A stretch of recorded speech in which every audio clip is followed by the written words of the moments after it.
and welcome to Whisky and Cynicism, or perhaps, in fact, Rum and Cynicism this evening. This is Desert Island Drams. You're joined with me, Simon Smith from W&C, and the wonderful Dean MacGregor, who is the Rum Ambassador for Speciality. So covering, I guess, a lot of different brands, a lot of different categories, and we're going to get into that a little bit more. But firstly, Dean, welcome along. How are you, and what are you drinking? Good, very good actually. So thanks. I've been sat in this chair doing Zoom meetings all day, which hopefully with this one I've actually got a tot, so I'm. It's already better. Yeah, so I'm actually drinking. I've delved into my cupboard because it's been a long week already for Wednesday. It's actually a Vellier bottling called Foursquare.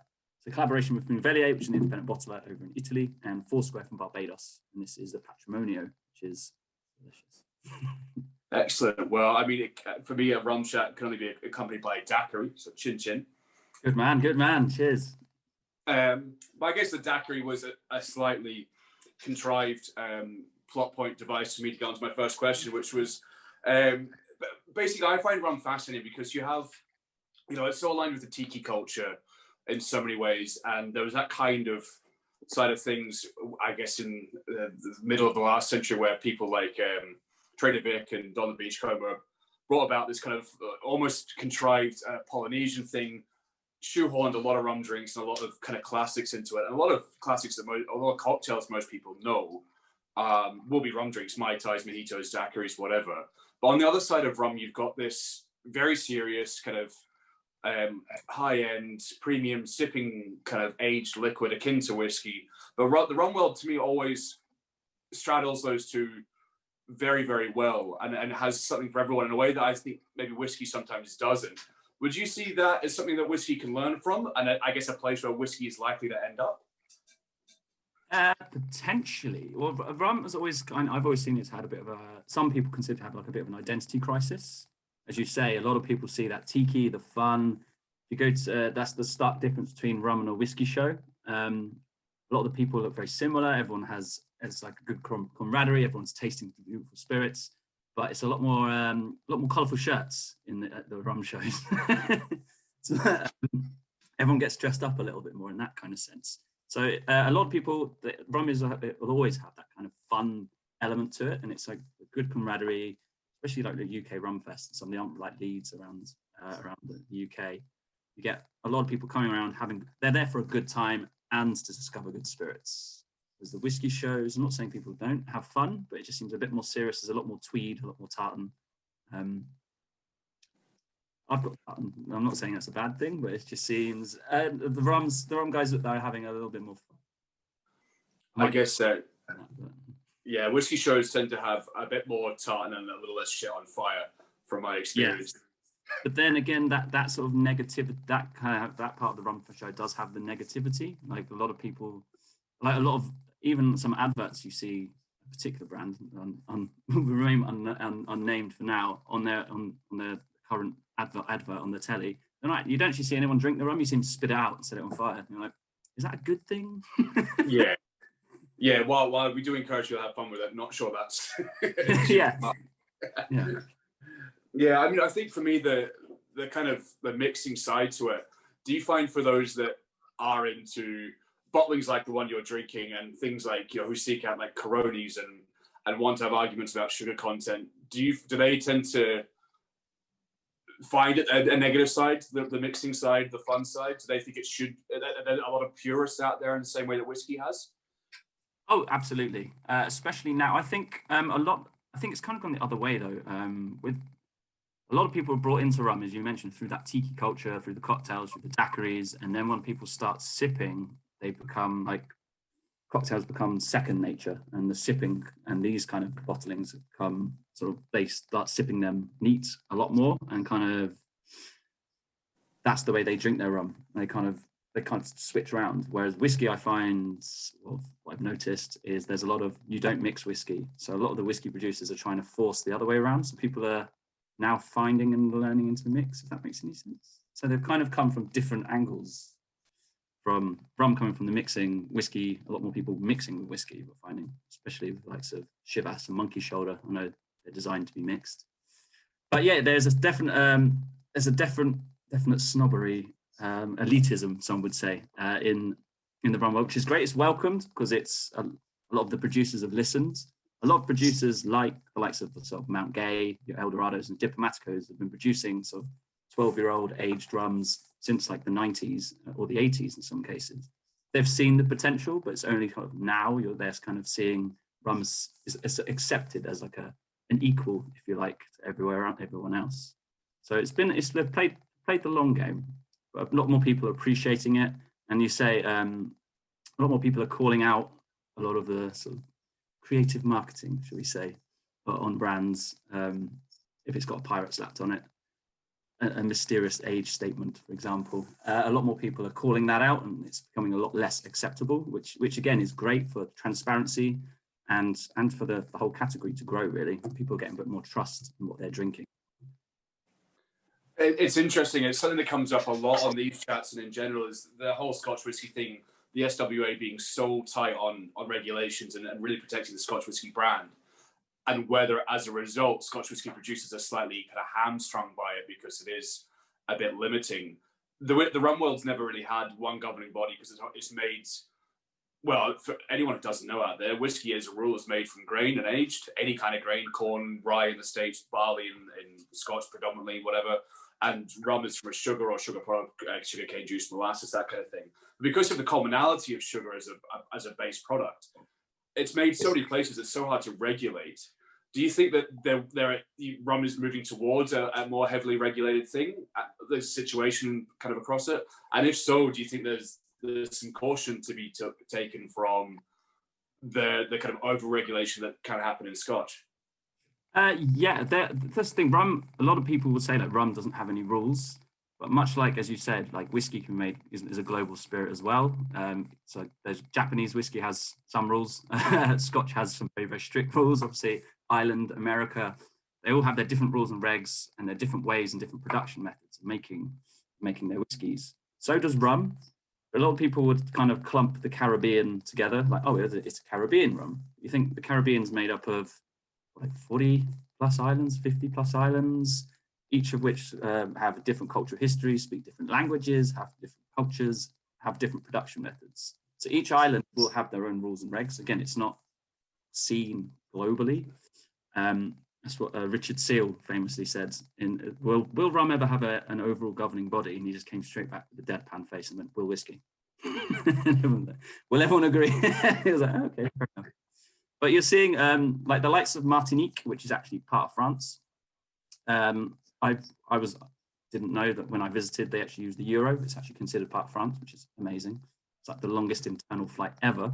But because it is part of France, they have very strict regulations. They have an AOC, so an appellation of control of how they produce all of their rums on the island, much like the cheeses, the cognacs, and the champagnes. So they have very, very strict rules. Jamaica also have a geographical indicator. Barbados, it's a hot topic at the moment, are working on theirs. For those that don't know, there's 4 islands, there's 4 distilleries on the island, 3 of which agree, 1's holding out. Again, I'm not going to mention any brand names, but it's 3 against 1, and it's an ongoing battle at the moment. Jamaica have theirs. I think Demerara Distillers, they have one. It's just then you need to get it to be governed and sort of put into EU and accepted by the EU and the US, I think. That's the problem. So where agricole, for example, is recognized throughout Europe and many other nations, in Australia it's not. And in America, quite often it's not as well. So you'll see agricole written on other bottles, which isn't. But again, everyone's working on that. And we're slowly getting there. More and more islands are sort of want to protect, essentially, sort of style, so you don't get any rogue business going on. Yeah, it's at the end of the day, I mean, for people, I guess, for the average consumer, it might seem like a lot of posturing and a lot of kind of, and infighting and arguing, but really at the end of the day, it is to protect the customer, and it's to protect, so you know what you're buying. It is exactly what it says on the bottle. And for anyone who's into kind of whiskey or into spirits in general, what's currently happening in Barbados, which is, as Dean says, basically one producer wants to be able to add some sugar and the other 3 don't. I'm very, very simplistic, but I think that's kind of the start of it. What's actually happening there is what happened in Scotch whiskey in 1823. So I mean, what's happening now is something that we've accepted for living memory in Scotch is the kind of codification of a spirit. So it's worth following if you find that sort of thing interesting. And I mean, Dean, you will know more than me because I've just butchered an entire explanation of it. But that's one of the very key points. Yes. But I mean, it is. We really are live now with Rum and Pika, seeing what will hopefully, time to come, in 100, 200 years' time, be seen as, you know, landmarks and what created a homogenous spirit that we're going to see in the future. Yeah, absolutely. I think also the rum might be seen to be a little bit behind in that kind of sense, because it was always seen as a colonial spirit. So it was made by either your Spanish or French or British colonies out in the Caribbean. It was very rarely aged there. It was usually just shipped back to Europe, where the sort of the blenders were seen as like far more skillful back here. So everything was usually aged in sort of Europe and the UK, and like that's where you saw sort of brands emerging, like the likes of Lambs, for example, emerged in the late 1800s. They would buy rums under contract from different producers in Guyana, ship them back, and then produce their own brands. Sort of, it was only in sort of the early 1900s, maybe late 1800s, you started seeing blenders and producers from the islands actually making their own blends. And that's actually where Foursquare started, this RL Seals. 4 generations ago, they would buy rums from the 2 distilleries on the island, blend and create their own. Distilleries actually producing their own rums and their own brands is actually in the Caribbean a relatively new thing. So Demerara distillers in Guyana, for example, they make millions of liters, like 20 million liters a year, for example. Vast majority of that still goes into blends. And they started their El Dorado brand in 1993.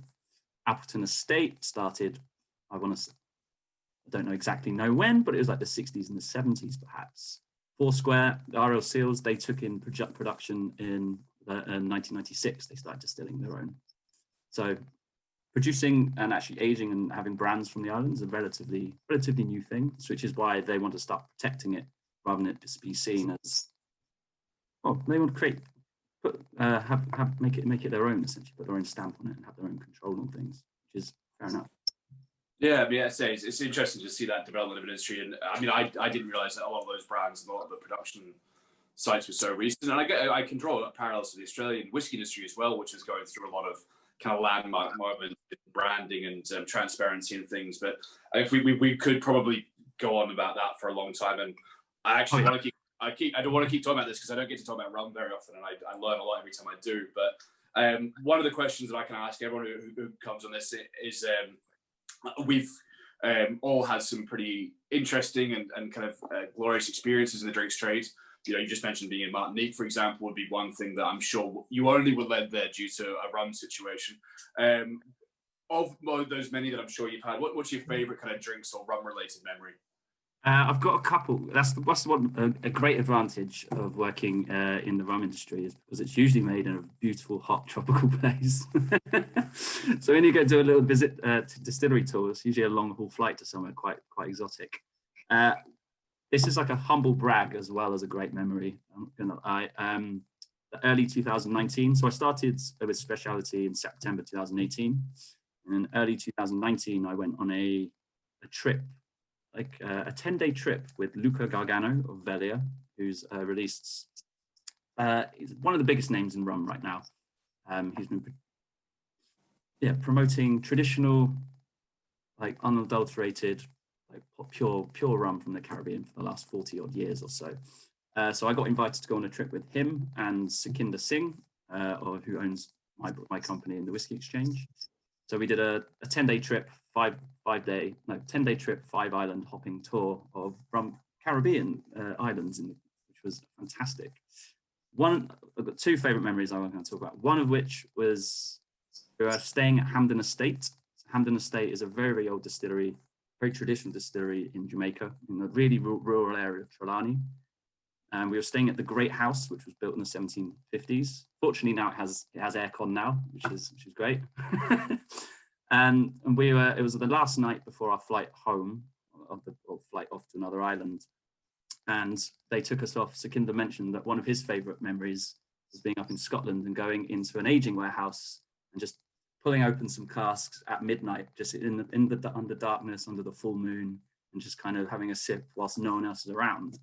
And we looked at the owner of Hamden. He was like, that can happen. He was like, the customs and excise chap owes me a favor. So customs and excise guy turns up at midnight. He was like, come on through. walk through the distillery at midnight, just see all the big stills like under the moonlight, and then just cracked open a couple of casks, had a little sip, and then just wandered around the estate under moonlight, just hearing like the frogs creaking, and yeah, amazing. Like a little glass in hand, wandering around like a complete deserted distillery, just sipping on their rums. It's amazing. Very nice. It's funny, isn't it? I mean, I've got similar things with whiskey distilleries and being in warehouses, and it's funny the romanticism that we associate to our kind of our chosen passion, because to a lot of other people that would be seen as going through a factory. That's just where something's made, and but for us it really is just some of the most special times around it are just being at the source and in a quiet contemplative moment. Yeah, it's fantastic. It definitely sounds, and I think I got into the wrong game when I got into whiskey. As beautiful as Islay is, it certainly doesn't have the weather that Isla's it's beautiful. I went there for a couple of years ago as well, 2018. I loved it. We were there for like 4 days. Yeah, absolutely adored Islay. Yeah, it's a beautiful place for very different reasons, but yeah, absolutely.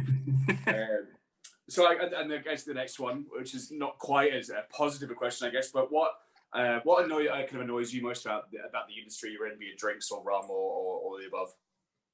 I think there's a lot of, especially on the rum forums, like the Ministry of Rum it's awful. It's just like people fighting. There's a lot of, I'm trying to word this nicely. There's a lot of impatience for the newcomer, for example. So if a newcomer comes on and they'll find a bottle and be like, oh, I've just had my new first rum, and it might be a spiced rum or a heavily sweetened rum or something like that. Quite a few people post perhaps in the past, obviously popular rum, and then you just get hammered by like the sort of the more connoisseurs, the people that have delved into their rum journey a lot earlier and have a lot more collected sort of the rare bottlings, will just absolutely hammer them, and they'll be like, I really like this, do you have any recommendations? And it's like, chuck it in the bin, do this. And you're just like, there's a lot of like, oh god, like that's not going to welcome them into sort of the rum world. Like, advise them, like, if you like that, like this, there's a lot of hate. Yeah, I think maybe that to be one of the reasons I haven't got as into rum as I may have could, because I see enough of that in the whiskey world. I don't need another another channel of it. But I mean, I completely agree with you, because it's someone who's joined your category, someone who's joined your kind of fraternity of drinkers, and it's welcome them in. I mean, the gateway to that could be a heavily sugared rum. It could be a Game of Thrones release that you might see as marketing in the whiskey world and a gimmick, but it's got someone into. It's got it's a new friend. Just let them enjoy it and help them on that journey, even if they are on a jumping off point. Well, like, to use like a whiskey term, I always say, like, I'm pretty sure that like if you gave someone their very first whiskey, like I'm pretty sure if I gave my mum the first whiskey, I was like, here, have a Lafroig, she'd be like, no. Like, if you like, a lot of people would like recommend the extremes. If you really like rum, you'll love 22-year-old Caroni. If I gave that to I might use my mum as an example again, she'd be scared off. Yeah, exactly. That's I mean, I'm not sure how I'd go with it, So. Yeah, no, I think that's absolutely right, and I guess the kind of the crux of it all, and this is definitely going to be, I think, probably the most unique set of drams we've had so far. So just to kind of reiterate the rules, because I haven't done this for a while, you're on an island, you get 3 bottles. The bottles do refill, so that's the question I was going to ask, actually. Yeah, so they are endless, whatever you choose. So the actual real world supply of the spirit is not an issue. Okay. There's no budget, and for argument's sake, there's a bottle washed up on the shore that's got sugar syrup in it, and there's some citrus trees, if that affects anything at all. This island sounds amazing. Sugar, lime, and plentiful. Yeah. Okay. I've actually got my favorite. So this one is actually, I'm gonna hold my hands up. This is actually a product I work with, but I adore it. Absolutely adore it. I've actually got it here, so I wanted to show you. It's from Haiti. It's called Claran. This is the Séjouz version.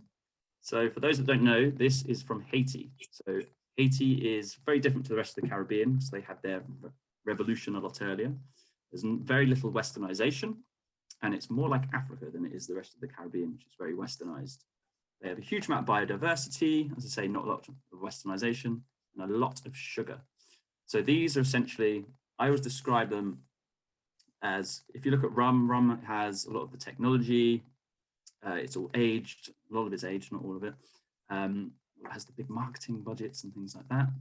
Clarin is what is the spirit, which is made by the people for the people, essentially, in Haiti. It's made by farmers. There's about 500 little plantations, all with their own little still, which is like direct flame.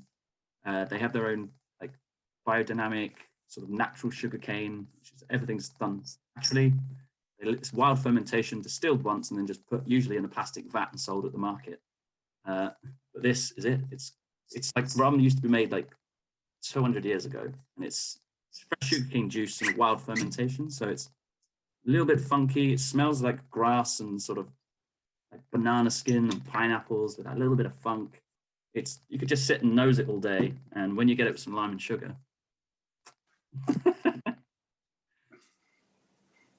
Excellent. I mean, so you've made use of the.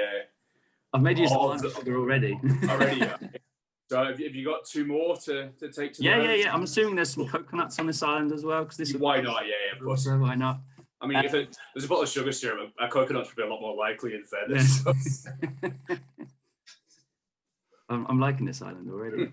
The second is going to be something I got to try, and it was one of the best things I've ever put in my mouth. It was from Demerara Distillers, so Guyanese Demerara rum. There's only one distillery there now, but there used to be hundreds. Again, it's a Velier release, but it's an I've gone for one unobtainable kind of bottle that you'd find in really rare. I got to try it at a little whiskey bar in Paris, and it's called it's from the Diamond, so it's a coffee still rum from the Diamond Distillery, but it was the 1981. So it was a 33-year-old when it was bottled, and it was incredible. I've never seen it again. I don't think I ever will, unless you see it on auction sites for unobtainable prices. But it was outstanding, and still remember it now. It was amazing. To say, to ever pass my lips, it was amazing. Very nice. And last, I'm going to stray away from rum, actually. We're going to the whiskey world. Glenfarclas 15. I absolutely adore it. It's the go-to. It just ticks all of those boxes. I love it. Just like the nuttiness, the fruitiness, the balance, the fact it's family owned still. Everything about it I adore. Took a bottle to my brother's wedding. Which we pretty much polished it off before we left the house before the wedding. So yeah, it's a favourite. Great stuff, Glenfarclas. I mean, they've just managed to keep their prices reasonable because they've always had huge age stocks. They look after their stock. They took out direct fired stills in 1981, I think, and they didn't like the spirit that was produced after that, so they put them back in. There's kind of a lot of little quirks, as you say, still family owned. I've actually got the 25 I've actually got behind me there, which is to say, the only 25-year-old bottle that I could go ahead and buy because they keep things so obtainable, so admirable in the current whiskey world, very much so. Well, Dean, thank you so much for being on, man. It's been really good to catch up and talk some rum, and definitely to talk some different things. Now, there's probably a lot of people like me who find rum very fascinating from afar, that maybe dabbled into things like the rum forums online and decided that it's not a good place to start. For those like me who maybe are looking for a jumping off point, is there any books you would recommend as a place to start if getting into rum? Yeah, so a familiar name for whiskey fans, Dave Broom, has written a couple of great books about rum. One's quite big, and he kind of dissects it by different islands and then also different distilleries that he visits, which is fantastic. There's another one called by the Curious Bartender, which is Tristan Stevenson. It's called Rum Revolution. Again, it's a really good breakdown of a bit of island history and then sort of the different distilleries and how they're all made and different production and different distilleries, but like quite easy and a good read. If you want to delve even more into sort of the tiki side of things and understand that sort of faux Polynesian fun, escapism that was created in the 1930s America, Smuggler's Cove by Martin Kate. He's got a fantastic bar, and I haven't been there, but in San Francisco, It's one of the best tiki bars in the world. They make their own syrups. Then it's sort of the way they break down the rum recipes is really interesting as well. They've kind of introduced something that Luca Gargano brought up, some new classification, which is really good to introduce. And one just for like good tales. It's supposed to be set in America, because America was built on rum, not on whiskey. It's called And a Bottle of Rum by Wayne Curtis. And it kind of breaks down the history of rum across the Caribbean and the US in sort of like 8 different cocktails in 8 different chapters. It starts off with sort of something called Bombo, and then goes all the way to your sort of modern day mojito. It kind of talks to you the different cultural things that are happening that led to the rise of different styles, which is really interesting as well. Less pictures than that one, but that was great. Oh, amazing. Thank you very much. Because there's definitely a gap where a rum book or two should be on my shelf. So I appreciate that. I mean, it's been great to have you on. Honestly, I can actually sit here for another hour. Every time you mention something, I kind of want to go, oh, that's interesting. But otherwise, we will be here for much longer than Zoom can probably record for. But thank you so much for your time, man. It's been really good catching up. And hopefully I can see you for a daiquiri and a tot in person soon enough once we get back to some sort of normality. Yeah, I can't wait. Sounds good, mate. Well, I've actually already done this daiquiri. Cheers.